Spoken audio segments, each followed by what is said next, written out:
Здравейте, приятели! Намираме се на село Червен. Ще ходим на поход с баба. Хайде!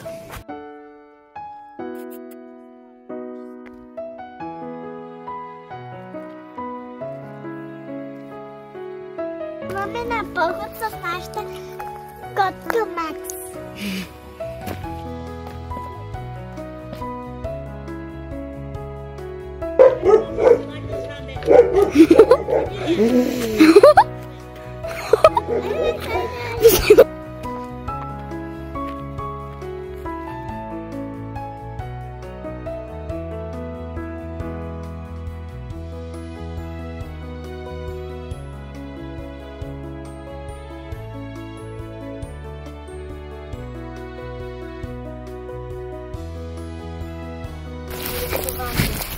Това са гъди. Може да са нормални, но може да са отровни. Затова не се пипат, защото може и да са отровни. Сега ще покажа къде има страна. Сега ще направим разходка в местността лагера. Живеем от другата страна на хълма. Котката ни дойде и така обикаля. Мама отида да я вземе. Що се разлагаха кучетата? Да, 50 секунди беше май някъде. И сега котката ни ето там семето тръгват. Да, после не знам как ще я върнем, мама. Ще видим.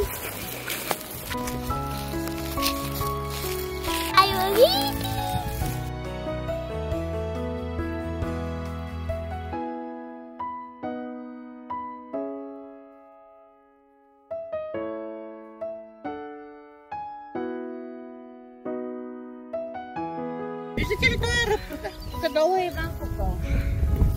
Айде. Тук е Иванков долу. Какво значи Иванков? Но Макс ще го загубим тук. Ако не го пазим и не го вземем да го върнем. Боби, чакай да минаваш напред. Не виждате гъбките по земята, колко много гъбки. Това е пътя за табачка. Ето там има един голям дол. Тя до Иван едно време тук, като накараше с мотора и там спираше и накараше да бера диви ягоди тук. Ходихме при баба Нетка, там живееше. Баба Пенка, майка и баща й. И ходихме да й носим храна на гости с мотора.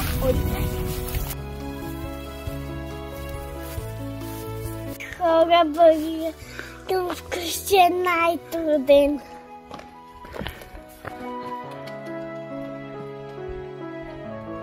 Отиваме да вземем прабаба, хайде. Нашата прабаба живее долу в центъра. Добре, хайде учим да я вземем.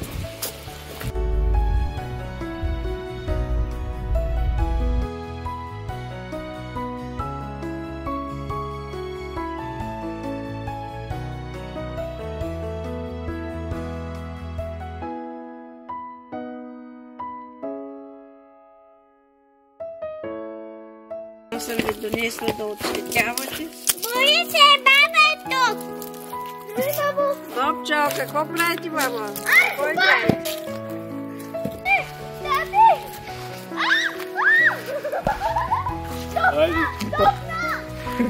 В ръката ти? Като за последното се ли кажеш? Баба,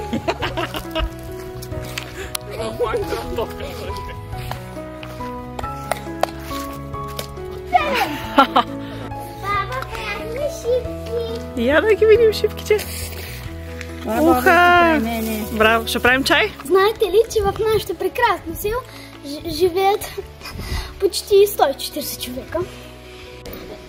Понеже лятото много ми харесва, защото идват много хора от всякъде. От различни градове? Да. Зато аз имам приятелка от Щатите ли беше къде? Да. Имам един мой приятел, той се казва като мен Боби. Той е от Германия. От Англия мисля, че беше. Да. И живее в долната къща, нали? Да. Знаете ли кой е роден в село Червен? Така известната баба Тонка Опретенова.